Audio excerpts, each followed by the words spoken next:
sa center. Naku, teka lang. Meron akong nebulizer sa bahay. Wala akong panahon makipaglaro siya. Kaya pwede ibigay mo sa akin yung nebulizer. Hindi ko maintindihan kung anong pinakain sa'yo ni Sarah. Ingit na ingit ako sa kanya. Nandito ako para kunin yung nebulizer. Carla, maraming salamat.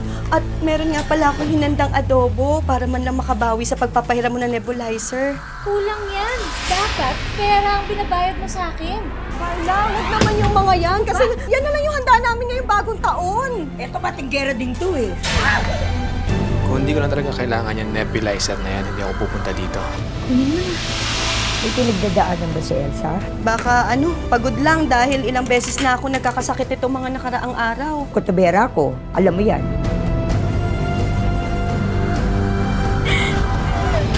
Tatanggihan mo ang isang katulad ko? Pali na nga lumalapit sa'yo eh. Wala pa si Romeo. Bakit niya po si tatay? Kitang-kita ko po nung isang gabi.